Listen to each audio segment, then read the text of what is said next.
What's up, everybody, and welcome back to another installment of Casual Friday. In case you're new to the show, this is a show that we want to get you, the casual fan, excited, educated, and invested in this week's coming up fights. And we've got some fights coming up this week. But before we get into that, we'll recap last week. And before we get into that, do us a favor: like, subscribe, comment. We love to hear your feedback, and we love to get you involved. There's always room on the narrative couch. So, two weeks ago, we had an international showcase. We had talked about that. We had talked about the high number of international fighters, particularly UK fighters. Any highlights for you? I guess we talked about it being a possibly a UK little showcase of upcoming fighters, and it came through for them. They had 4 out of 5 wins other than the Darren Till fight. I think the Paddy fight, we'll start with that one. The Paddy fight was amazing. Kid showed grit. Very exciting on the mic. He was something. So he went from his star power went straight to the moon. He got on the mic. He did what he's supposed to do. He's talk savvy. New cash cow is he's excited. I'm prepared to see. I'm ready to see what the next fight's going to take for. I don't think he can have a big name yet. He's probably going to get somebody still not ranked in the top 15 quite yet, but we'll see him probably fight somebody lower level. One more fight. See if he presses on that fight. Hopefully, it's a quick turnaround. He fights before the end of the year, and then we'll go from there. Yeah, man, it could have been a star-making performance for him. We'll see. He's got to continue to win. He's got the mouth like a Michael Bisping, like we talked about, maybe even kind of Conor-ish, Conor McGregor-ish, but you got to continue to win. I mean, go back to saying he looks just like who fought in the main event, right? Darren Till. Darren Till came with the same energy, the same just outfight anybody, that careless, and it looks like Darren, he's taking that throne of the trash talking for the UK away from Darren Till, from what I've seen. Well, Darren Till doesn't have much to talk trash about, so we'll get into that in a bit. Before we go on to Darren Till, a couple other things stood out to me. What about the knee stomp TKO by Khalil Roundtree? What are your thoughts on that? My thoughts on that, amazing. Disturbing. Right. A little bit of all the words, right? What I did see is Dana White not really give a bonus for it. I didn't hear anything about that, right? And so I don't know if it's something that they're not pretty much incentivizing the guys to really shoot for, to really take that on. But what amazing timing, though, right? To set that up. We've seen John Jones really, use that as a way just to kind of keep that bay. But for him to use it as more of a striking tech, it was something new and devastating from what we saw. Yeah, and in case you missed it, go back and watch it. Khalil Roundtree basically times his opponent's jab. The guy goes heavy on the jab, leans heavy on the front leg, and basically Khalil just stomped that leg out, and the guy's knee turns in every which direction than what it's supposed to. Pretty gruesome. MCL. God. PCL, every CL. And I mean, sheesh. But he's done, at least for a while, that guy is done. And Khalil looks like a badass, and he fought like a bat out of hell. So was really excited to see him get a win. Check out his story if you're not familiar with it. Started MMA to lose weight. I think it was over 300 pounds obese, and took this fitness hobby to a whole new level. So check him out if you haven't really followed his career at all or haven't heard much about him. Another guy to check out, someone who I mentioned was a star to watch in the making, and that was Tom Aspinall, man. He's big, he's athletic, he's good on the mic, well-spoken. He's not a brash, crazy talker like Paddy Pimblett, but he's good on the mic. He sounds compelling, and he's interesting, and I'm excited to see some new blood at heavyweight. I agree with that. He came off a nice little elbow knockout TKO. He looks good. Yeah. He's big. He's quick. That's new. You see him more and more with the heavyweights, really being agile, really being almost looking like heavyweight movement, which is new instead of just to slug about. The big boys are swinging and going for it, but they're throwing a lot of kicks. You see the Derek Lewis with the high kicks, the spinning kicks. It's getting interesting in the heavyweight level, heavyweights, even with the current person who's looking to have have the belt. You got Or Ngannou as the champ. You got Cyril Gane as the challenger, and he's so another in that same cut from that same cloth. Light on his yes, feet, very athletic. And I think it's a big narrative to watch moving forward. And if you're just coming into being a UFC or an MMA fan for the first time, what you're seeing now is a much improved product than in years past. And one of the contributing factors of that is the notoriety, the fame, the money these guys are making. You can attract a higher caliber of athlete. It's one yeah. more option aside from the big three: baseball, basketball, football. If you're a And big even guy, if you and you got to think, even if you've seen too, like the Greg Hardys of the world, go have a professional career and turn around and still can have another career on top of what they just came from for football. So it's another avenue they can take after football. So and is another great avenue for these athletes coming up. absolutely, and another interesting component of the Greg Hardy story is that he's not winning every fight. Yeah. You can't come. In fact, he just got floored in his last fight. You can't come in as a pure athlete and think you can just dominate these guys. So yeah, very interesting, big narrative to follow over the long haul. And we'll wrap up last week's card. It featured the main event between previously brash, trash talker slash confident British striker in Darren Till, facing who I called somewhat boring Derek Brunson, but last week or 2 weeks ago, Derek was anything but boring, right?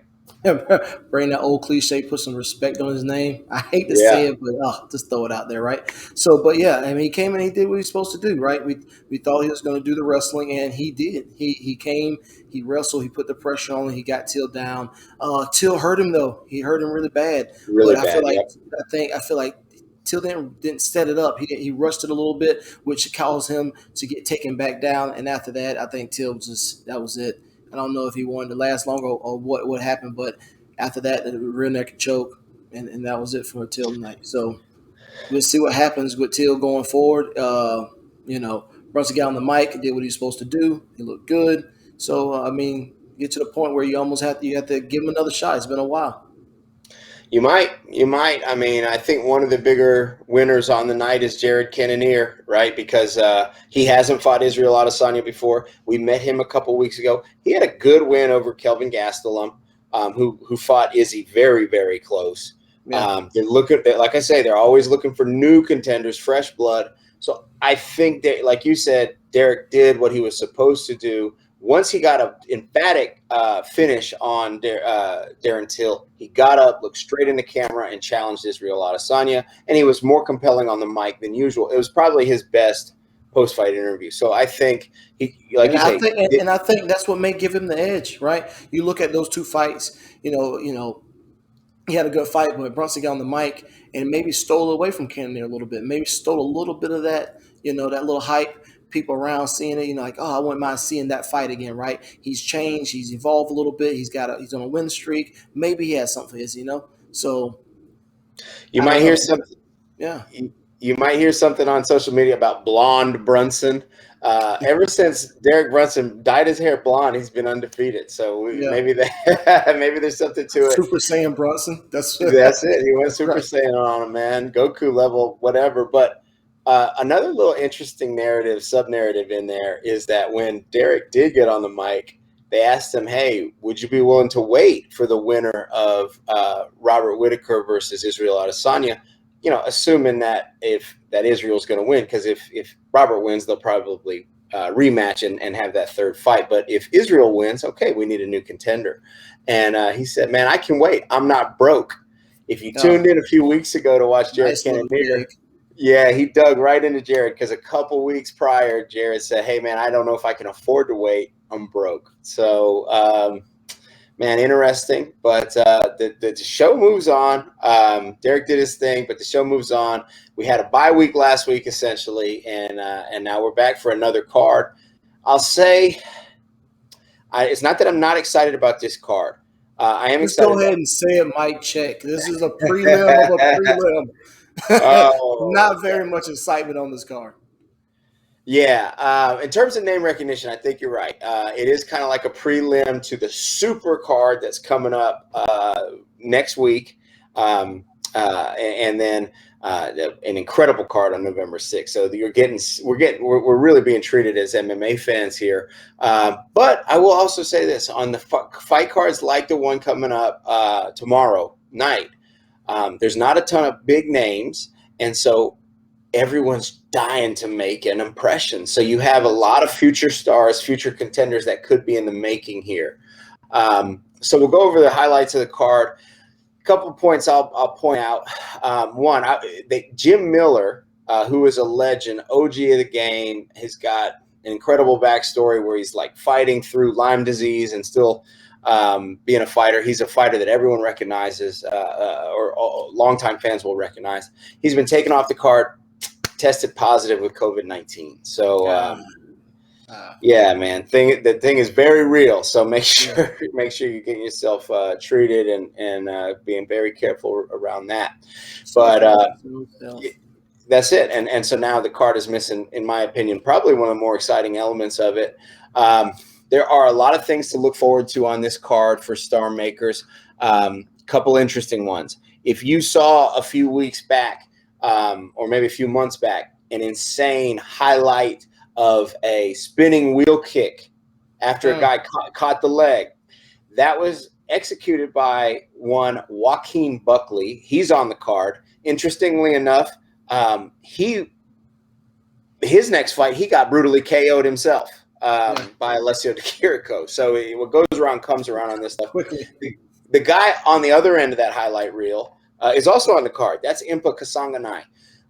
So, hey, don't let those things be the telltale of their whole career. There's a lot that's ahead of these guys, but those are two guys to watch. A couple other interesting little updates on there. Montel Jackson is someone to watch, and he's which is a heavy favorite. Betting line, and he's a heavy favorite in this fight, so that's a fight to look forward to. Much bigger, taller, I think he's got a bigger reach, so he's going to be looking to be favored in the Montel Jackson. Yeah, and on top of that, he's fighting JP Bays on short notice. His wife, I think her name is Cheyenne Bays, or if memory serves, I might have the first name wrong, but she was the one who had a star-making performance just before we started the show. I think a fight card or two before we started Casual Friday. So that's a guy to maybe watch. Raquel Pennington, Rocky Pennington, who has previously fought such opponents like Miesha Tate and other greats of her division. She's fighting on the prelim, so that's someone to watch for. But really, if we go up to the co-main event, you got Ion Cutelaba versus Devin Clark. Devin Clark, he's got losses to Anthony Smith and Ryan Spann, who are both on the main event. So which shows the where we're at right now in the lightweight heavyweight division, right? It's struggling right now. John Jones has left the division, and it's struggling to get some good superstars to really come out of there. Yeah, and if you're a historian or if you remember from years ago, like Chuck Liddell fighting Tito Ortiz, and Chuck Liddell was on The Simpsons and kind of had broken into mainstream media. That was in this 205-pound division, and then there was a slew of superstars who was the champ at 205, and it was just really the UFC's premier division. And then John Jones gets in there and basically beats the brakes off of every single person who he comes up against. He cleans house and was a long reigning champion, to the point where, he really got rid of almost all the competition across several generations of fighters. And now he's flirting with going back up to heavyweight. But it leaves, like you say, this hole here at 205. So Ion Cutelaba is Devin Clark's opponent. Iwan Cutelaba is, I think he's from Moldova. He is a berserker. He comes out like a madman, especially in the first round. Both guys are skilled fighters, but if I had to give it to anybody, I'd probably look at Ion Cutelaba based on pure aggression. You watch some his last few fights. He really brawls. So that's something, if you're looking for a madman to get in there, Ion Cutelaba is one to watch. And he was the guy, if you ever seen a UFC fighter show up in Incredible Hulk paint, that was him. And then the card is headlined by Anthony Smith versus Ryan Spann. Anthony Smith, what can you say about him, C? I mean, Anthony Smith is like a great dude, intelligent, has fought in some really big fights, but has come short in the big fights, right? Came up to light heavyweight, which he started a great run, kind of lower weight in the 185 round, trying to became a journeyman. Had a lot of fights coming into a UFC, hits 205 and really gets going, right? Gets going to 205, having some big fights against John Jones. He almost could have won the belt off John Jones. John Jones threw, I would say, illegal knee. Um, Anthony Smith said, "No, let's fight. Let's fight. Continue." He ended up losing that fight and had a little skid. So I mean, this is a guy who's been in the big fights, in big moments, but it's just he's struggling to cross that hump, and we don't know if is it with a few more training, a few more things that he's going to get over that hump, or he just maybe not to the point where he can actually become the champion. And then you have Ryan Spinks, coming up. He's two-time contenders. He had a little skid, but he's coming up.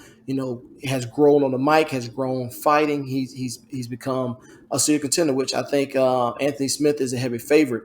But I think Ryan's gonna, Smith is gonna be in for a long fight, right? The last two fights, it was really easy to take Smith down.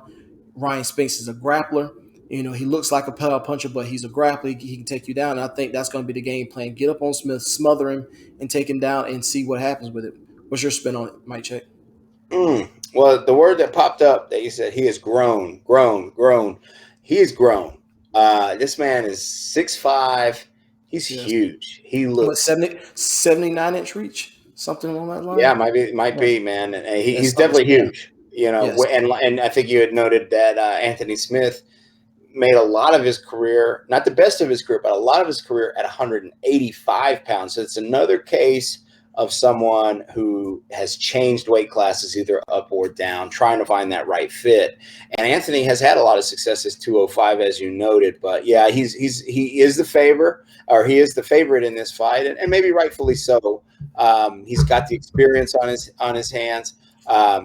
I think he's got good striking. So does so does Ryan Spann. I think the power advantage goes to Spann for sure.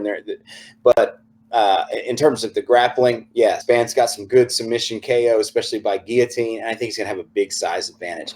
So can Anthony win? I don't know. You look at Anthony's like he's been through adversity. He had not so long ago, not very recently, but in the past he had that home invasion where that happened, where he had all that stuff. So hopefully with all that stuff behind him, really focusing on the fighting and seeing. Hopefully this can maybe the jump start he needs to get that one more run. Yeah, what's great about Anthony is how honest he is. He moonlights as an analyst for the UFC as well, and he's really easy to listen to and makes this crazy thing of fighting kind of normal the way he talks about it. So he's become a fan favorite based on his honesty and, like you said, his intelligence, and it seems like a great guy as well. But all those things, I don't know how well they help you in the octagon. So if you ask who's got more to win here, what's at stake, I think Anthony has got to win this fight if he's going to make that next run, and this is really like one of those serve them up gatekeeper type fights. Not that Anthony Smith is a gatekeeper quite yet, but he could easily become one. And certainly this is Ryan Spann's opportunity to beat a big name, catapult himself into the upper echelon, and look to make a title run where he might be competitive given the field out there at 205. Like a couple interesting storylines coming out of that, but like you said, this is kind of a appetizer, yes, for the card next Saturday, which features Valentina Shevchenko. It features the return of Nick Diaz, and then of course a title fight between Brian T. City Ortega and Alexander the Great Volkanovski. So, I mean, there's a lot to look forward to on that card. Anything you want to tease the folks at home with that's really exciting to you on that upcoming card? The upcoming card, but I just give him this. Valentina, she's going for the complete the blood diamond in the of the octagon. Every fight as a champion wins, the belt gets a red diamond placed into this octagon on their belt. So she's getting close to being one of the first man or woman to get closer to completely finishing that octagon ring. So we'll talk about that a little bit more on the next episode, but we'll definitely get back into it. That would be a great achievement. One more interesting achievement on that card is Jessica Andrade, to my knowledge, becoming the first MMA star, male or female, to have their OnlyFans nude pics leaked out into the internet. So she's on the card. She's on the card after that happened to her, I believe, last week. So we'll see if they make any mention of it on the show. But that's just an interesting little tidbit for those fights. But anyway, hey, listen, as always, we truly appreciate you listening. Hopefully you've gotten invested, educated, and excited about the cards coming up, especially tomorrow night. If you like what you see, please, again, like, subscribe, interact with us. We want to hear your feedback. Come back next week and invite your friends, because there's always room on the couch. Enjoy the fights, y'all.